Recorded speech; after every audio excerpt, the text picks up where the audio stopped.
اعلاميات مصريات مين فيهم تاخد لقب ملكة جمال؟ الحكم ليكم. الاعلامية بسمة وهبة، الاعلامية او الدكتورة بسمة وهبة عانت من مشكلات صحية واتجوزت من سياسي معروف، وبالرغم من قمة النجاح اللي واصلة ليه ومحققاه خلال شهر رمضان الكريم ببرنامج العرافة، الا انها اعلنت عن نيتها للاعتزال قريبا، وبررت ده وقالت انها عايزة تعتزل وهي في قمة نجاحها مش وهي منسية.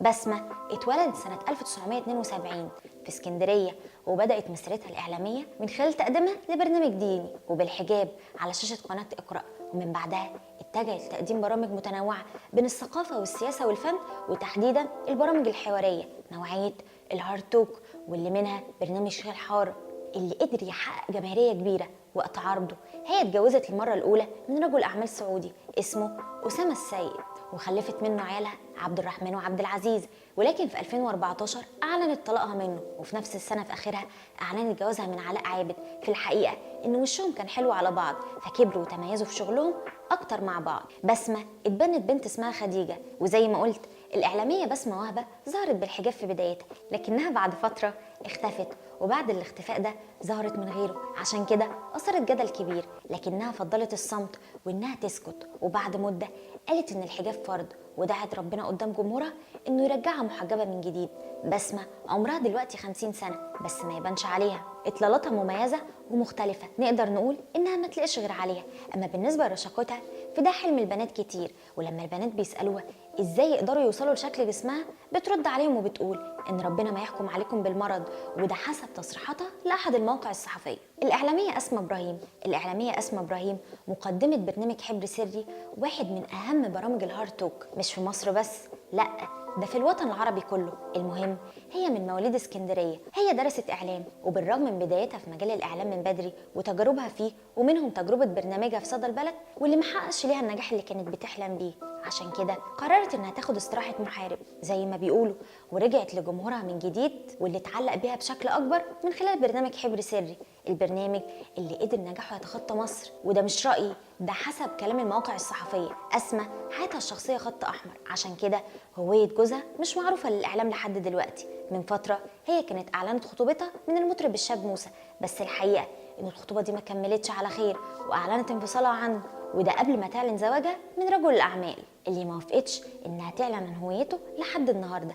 اسماء دايما تحت الاضواء، واطلالاتها بتكون بالملايين سواء في فساتينها او حتى اكسسواراتها، فهي مختلفه شكلا ومضمونا، وفعلا كل حاجه بتكون باسعار خزعبليه. اللهم لا حسد طبعا، ربنا يكرمها. وانا مش بقول الكلام ده من وحي خيالي، لا، ولكن بقوله بسبب رد فعل محمود كهربا لما كان معاه في انترفيو خلال برنامج حبر سري، وشافها لابسه كرافته دهب. ساعتها قعد يقول لها هي دي دهب بجد؟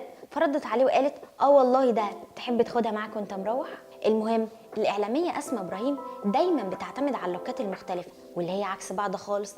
يعني احيانا نشوفها لابسه اسود، واحيانا تانية نشوفها لابسه الوان مطرقعه. ده غير انها بتنوع الميك اب بتاعها بين ميك اب هادي وميك اب صارخ، ما تعرفش ليها ستايل محدد يعني. كمان ما نقدرش نقول عليها طويله ولا قصيره او حتى تخينه او رفيعه، هي اختارت الوسط في كل حاجه، ده بجانب بشرتها البيضة وعيونها الملونه وابتسامتها اللي تعودنا عليها في برامجها دايما.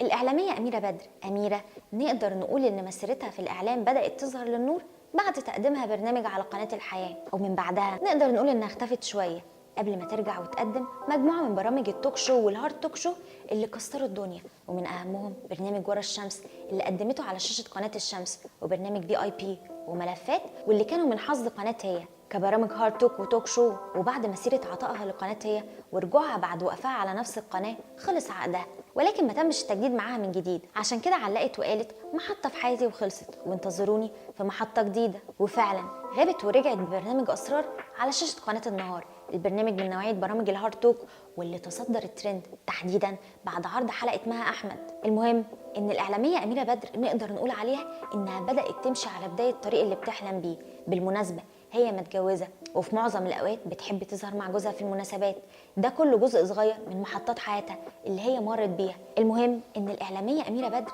من الاعلاميات اللي حافظوا على جمالهم الطبيعي، فهي بتظهر على السوشيال ميديا اوقات كتير بدون مكياج خالص، ومع ذلك جمالها ساحر. اما بقى عن اطلالاتها فالرقه عنوانها، هي بتتميز بالعيون البنيه والشعر البني والبشره البيضاء. الاعلاميه منى عبد الوهاب، منى من مواليد محافظه القاهره وخريجه اعلام الاكاديميه الدوليه لعلوم الاعلام، بدأت مسيرتها الإعلامية سنة 2016 من خلال برنامج مصارحة حرة، البرنامج اللي عمل ليها نقلة في مسيرتها الإعلامية وأخدت عنه جايزة أفضل إعلامية من مجلة زهرة الخليج، إلا إنها تعرضت لانتقادات على أسلوبها فتم اتهامها إنها بتقلد الإعلامية وفاء الكيلاني، خصوصا إنها قدرت تسلط عليها الأضواء بنوعية البرنامج ده واللي كان هارتوك.